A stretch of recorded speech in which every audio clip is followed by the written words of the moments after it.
Selamat pagi saudara-saudariku yang dikasihi Yesus Kristus. Kita bertemu lagi dalam tema agungnya, agama yang bersinar, dibawakan oleh Pendeta Adrison Ginting.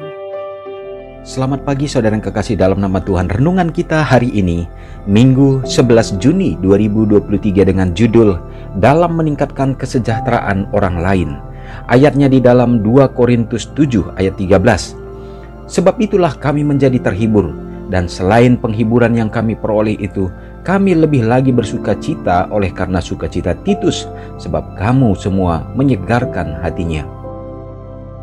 Di atas dan lebih tinggi dari kesenangan pribadi saya sangat bergembira karena kegembiraan Titus. Kehangatan persahabatan sejati, cinta yang mengikat hati dengan hati, merupakan suatu cicipan awal kegembiraan di surga. Setiap jiwa dilingkungi oleh suatu suasana yang tersendiri, suatu suasana yang barangkali diisi dengan kuasa iman yang memberikan hidup, keberanian serta pengharapan, dan sedap dengan keharuman kasih. Atau itu mungkin berat serta dingin dengan kesuraman, tidak puas dan mementingkan diri, atau beracun dengan noda yang mematikan dari dosa yang didambakan. Oleh suasana yang mengelilingi kita, setiap orang yang kita temui secara sadar atau tidak sadar ikut terpengaruh. Kehidupan Kristuslah adalah pengaruh yang terus meluas, tak terbatas, yang mengikat kita kepada Allah dan kepada seluruh keluarga umat manusia. Melalui Kristus, Allah telah menanamkan pada manusia suatu pengaruh yang menjadikan mustahil buat dia untuk hidup bagi dirinya sendiri. Secara individu kita berhubungan dengan sesama manusia sebagai bagian dari keluarga Allah yang besar, dan kita berdiri di bawah kewajiban yang timbal balik. Tidak ada orang yang bisa berdiri sendiri di luar sesamanya manusia, karena perwujudan setiap orang memengaruhi orang lain adalah maksud Allah agar masing-masing merasakan dirinya perlu akan kesejahteraan orang lain dan berusaha untuk meningkatkan kebahagiaannya. Saudara yang kekasih dalam nama Yesus, jelas sekali dalam pekabaran kita di pagi hari ini menjadi berkat bagi kita, memberikan satu penekanan yang penting bahwa kita harus dapat bersuka cita oleh karena melihat bagaimana saudara kita juga mendapatkan sukacita. Oleh karena mereka memperoleh perhatian dari orang lain, maka kita juga merasa terhibur. Terlebih lagi apabila perhatian itu pun datangnya dari kita sendiri, tentu kita akan merasa berbahagia oleh karena kita dapat berbuat sesuatu kepada mereka.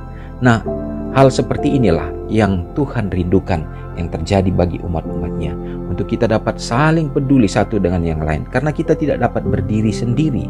Kita memiliki sifat yang dibentuk oleh Tuhan dengan menjadi makhluk sosial. Kita harus bergantung satu dengan yang lainnya, dan juga Tuhan mengharapkan melalui itu kita juga akan membutuhkan dukungan, sehingga melalui perhubungan yang demikian kita akan merasakan bagaimana sesungguhnya hubungan kita dengan Kristus. Karena Tuhan sudah melakukan demikian, maka perhatiannya penuh bagi umat-umat Tuhan, bagi anak-anaknya melalui pengorbanannya, sehingga kita diharapkan juga dapat mempraktekkan hal yang sama.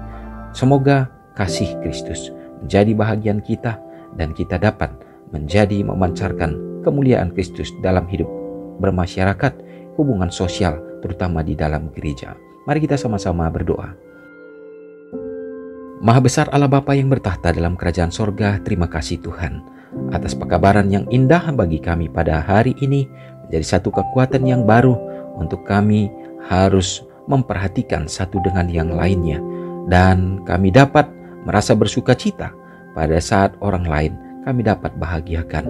Dan bahkan ya Bapak, kami harus belajar untuk bisa memberikan perhatian, sehingga sama seperti Yesus Kristus yang mencurahkan perhatian bagi anak-anak-Mu manusia yang berdosa ini, sehingga roh kerendahan hati pun menjadi bagian daripada anak-anak Tuhan untuk menerima pengorbanan Tuhan. Biarlah ya Bapa kami diajar, kami dituntun. Terima kasih Bapa, hari ini kami mau hidup berjalan dengan Tuhan. Kami mengundang kuasa Roh Kudus-Mu akan mengurapi kami, supaya langkah-langkah kami ada di dalam jalan kebenaran-Mu. Umat-umat-Mu dalam segenap usaha tangan pekerjaan, dalam memulaikan akan hari Minggu bekerja, di waktu ke depan. Tuhan berkati, bukakanlah tingkap langit sehingga tercurah berkat yang berkelimpahan, sehingga dalam segala usaha, dalam segala rencana-rencana ya Bapa dapat menjadi berhasil. Memberkati juga dalam hidup rumah tangga, sehingga sukacita kedamaian melalui kehadiran Tuhan ada di dalamnya, menjadi Eden yang kecil di dunia ini dan menjadi terang dimanapun umat-umat Tuhan berada. Bapa, bagi umat-umat-Mu yang berada dalam keadaan sakit, biarlah kuasa pemulihan Tuhan melalui penumpangan tangan-Mu menjadi bagian mereka, sehingga mereka dapat sehat kembali. Dan yang lemah iman, teguhkanlah mereka ya Bapa, supaya tetap setia dan teguh di dalam pengharapan. Bapa di sorga, berdoa bagi umat-umat Tuhan yang bersuka cita pada hari ini dalam merayakan hari ulang tahun mereka. Terpujilah Engkau dengan karunia yang Engkau akan pertambahkan kesehatan dan panjang umur. Lebih lagi ya Bapa, biarlah mereka teguh dalam iman mereka. Semoga kasih ini dan berkat yang sama kami akan nikmati melalui sepanjang hari ini. Ampuni kami, doa ini hamba serahkan hanya dalam nama Yesus yang menjadi juru selamat kami. Amin. Selamat pagi, selamat beraktivitas, Tuhan Yesus memberkati. Ingatlah Matius 5 ayat 13-16. Biarlah kamu menjadi garam yang mengasinkan dan terang yang menyinari kehidupan orang lain. Jangan lupa subscribe, like, dan share ke seluruh dunia.